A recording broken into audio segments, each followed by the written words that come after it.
Hi, I guess I'm going to get started on my presentation today. My presentation is called PowerPoint and Mayer's Principles. I'm going to see how using Mayer's Principles and PowerPoint together make it a powerful education tool. So the first question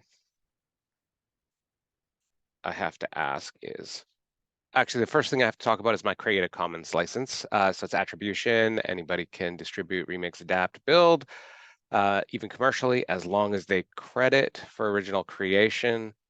The second thing I want to talk about is a land acknowledgement. So I'm at BCIT and the British Columbia Institute of Technology Burnaby campus, and that BCIT acknowledges that our campuses are located on the unceded traditional territories of the Coast Salish nations of the Musqueam, the Squamish, and the Tsleil-Waututh.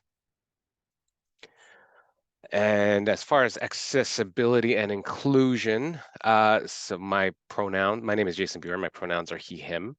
If you would like to state and have recognized your pronouns, feel free to do so. For this lesson, I will be providing closed captioning for people with hearing impairment.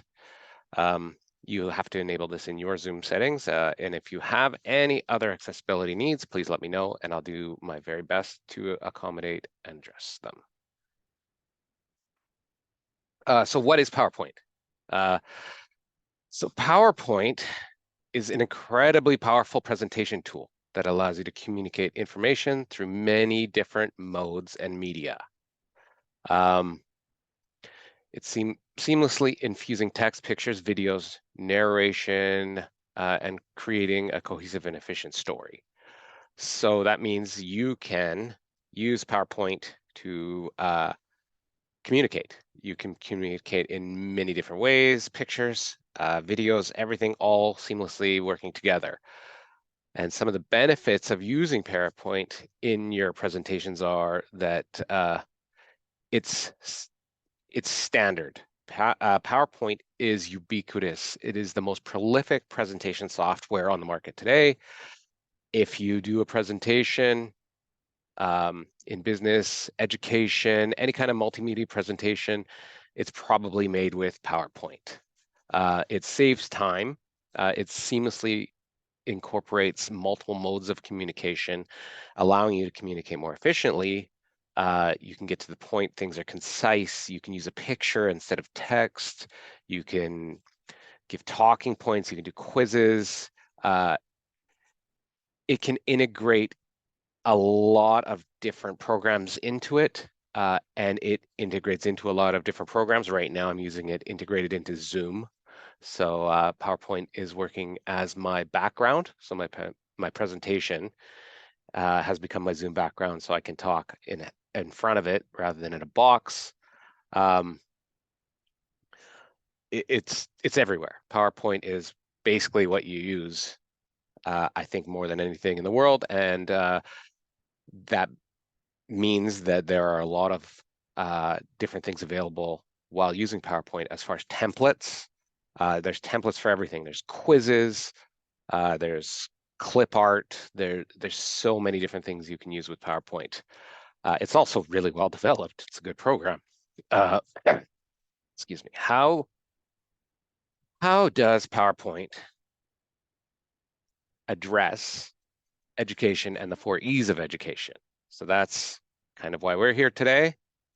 And so one of the things PowerPoint can do is it can change a boring article or a piece of information into a exciting multimedia presentation.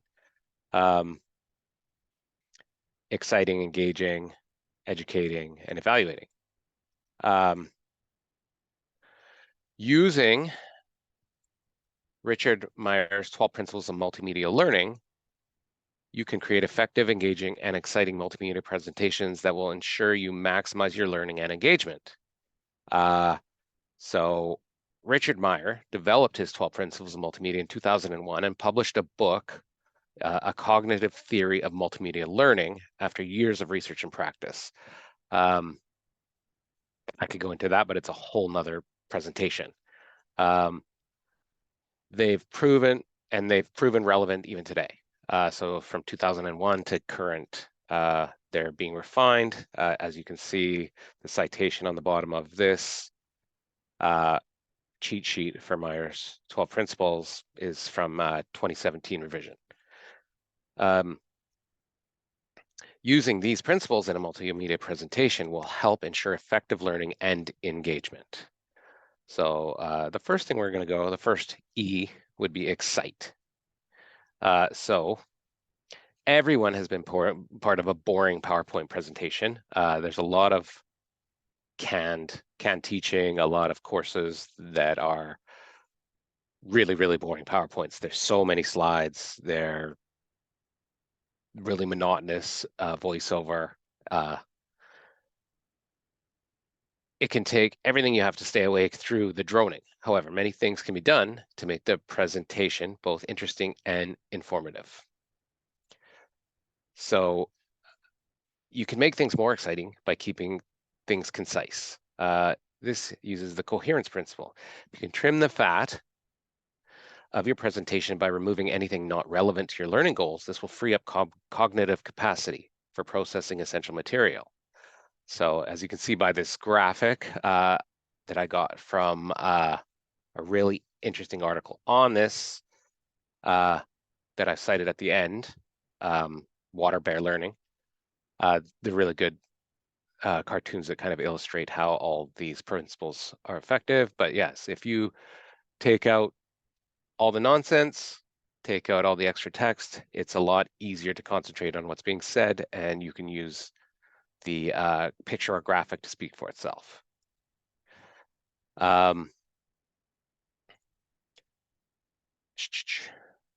Myers' principle of embodiment states that drawing graphics as you explain is more beneficial than explaining a presented drawing. So PowerPoint has many options to add this as a video or use hand drawing effect for any pictures you want to incorporate. Drawing in the viewer, keeping attention and keeping attention. So the voice principle states that any narration should be done by a human voice rather than a computer voice. This helps people focus, it personalizes it, and just makes everything a little easier to follow. So the second E we're going to talk about is educate.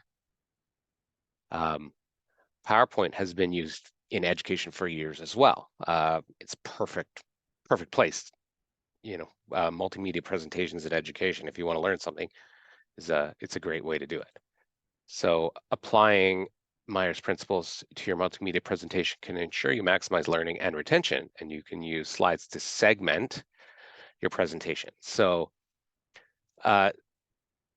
segmenting, people learn better when it's user-paced and when it's broken down into smaller chunks. If people can stop your presentation and start it again at their leisure, they can go over things more than once. They can learn at their own pace and break things down into much more usable chunks.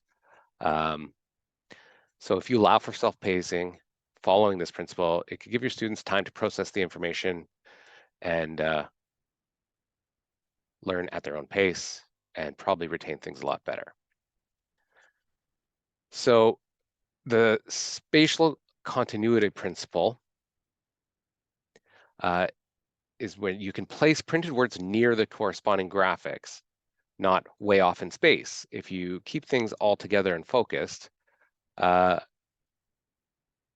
use the redundancy principle to limit your text to keywords rather than a lot of text on the screen. I mean, the graphics don't have to have text because you're going to be narrating it, or you should be narrating it. It's a lot better than applying a lot of text to your graphics. People have to use a lot of cognitive space to read rather than listen and just use the graphics to explain. And that helps maximize learning as well. So the next thing we're going to talk about is engagement. PowerPoint can be used to engage students in multiple ways. You can create polls, quizzes. There's a lot of fun things you can do with PowerPoint. to encourage participation.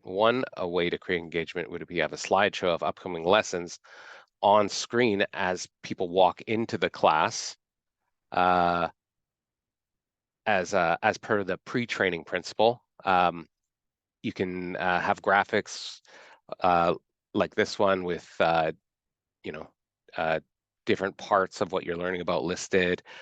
People can just look at it as they walk in and get a little bit of an idea of what you're going to be talking about.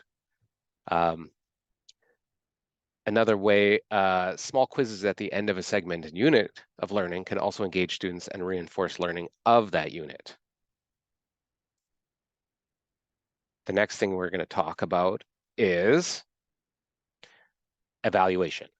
So evaluating with PowerPoint, I mean, isn't PowerPoint's strongest suit, but PowerPoint is really great for making quizzes. Like I said in the last segment, quizzes at the end of a unit of information are a really good way to reinforce your key points.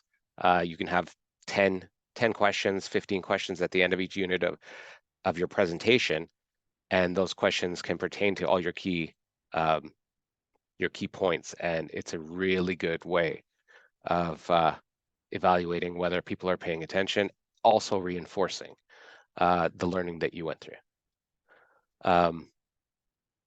Another way you could use PowerPoint to evaluate is to ask students to create a PowerPoint presentation like this one on what they've learned. You really kind of have to know what you're talking about to create a position or to create a presentation on it. And you have to do a fair amount of research and really be knowledgeable about that situation to create an effective presentation. So I think that's a really good way of evaluating students. So I think what I'm going to do now is I'm going to give you a shot of my references. So multimedia learning, the second edition of multimedia learning, multimedia e-learning in a Journal of Community Assisted Learning, and Water Bear Learning. I got a lot of the slides from. They didn't have copyright, but I put a link to them. I think they should be acknowledged. The actual author's name is Andrew DeBell, and he made all those slides about the Myers principles, and I found them really useful myself. So what I'm going to go do now is a short demonstration of how PowerPoint works. So I'll switch screens.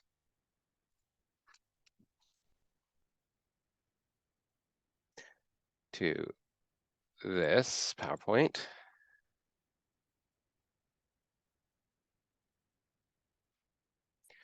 And what we're going to do is we're just going to do a couple slides and show a couple things. So we're going to do a blank presentation. We can click to add title, and we're going to call it PowerPoint 101. How to make a slide. And one of the things we can do is use this designer feature, which is really, really, really helpful. I find the design feature as one of the best things out there. No design ideas. Click this out of the way.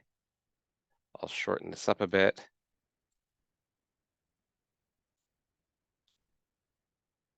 And what I'm going to do first,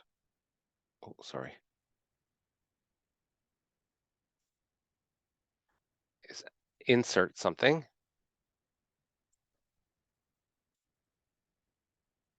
I'm going to insert a picture.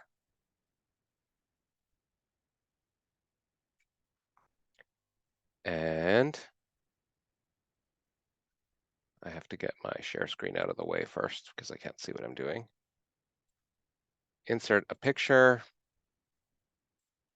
And I'm going to get a picture off my computer from this device. And it'll be a small PowerPoint picture. I think I've stalled my computer out a little bit. It's going very slow right now.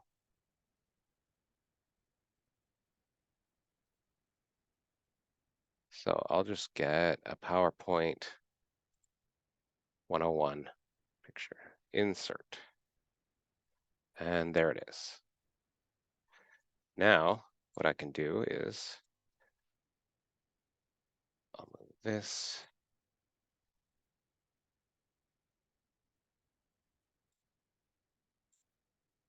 Enlarge this. And now I can use the design feature to make it look somewhat professional. It actually works really well. It gives you a lot of options. Yeah, I find that a really helpful feature. One of the other things too, for cohesiveness, once you've done a slide, what you can do is you can go down and you can duplicate that slide and take out certain elements, change certain elements around.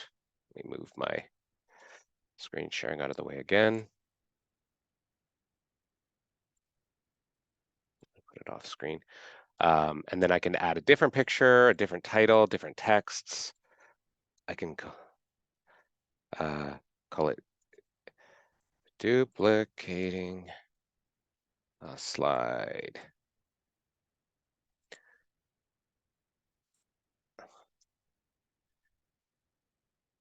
Slide show time. And then I could use my design feature again to change how I want things. So I can delete this picture, cut it, insert another picture that I find different from this device.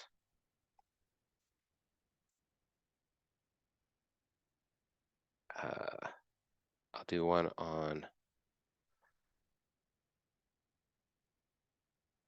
I'll just put a simple PowerPoint picture in, I think.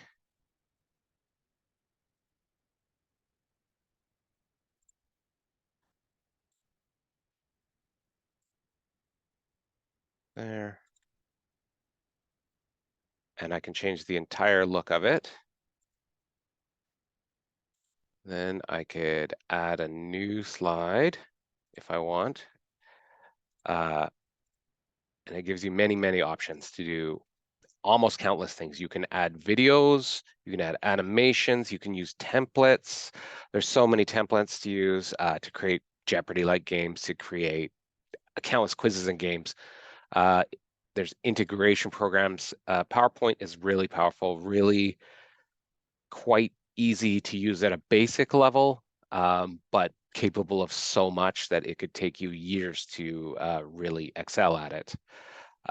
So I'm going to shut this down. I'll go to my there.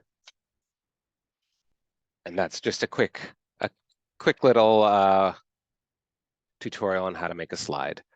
So there's nobody here, so I don't have any questions.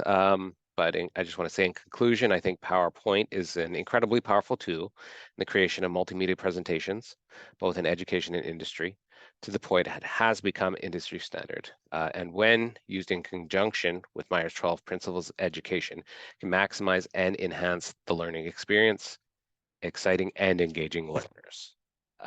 Thanks for your time.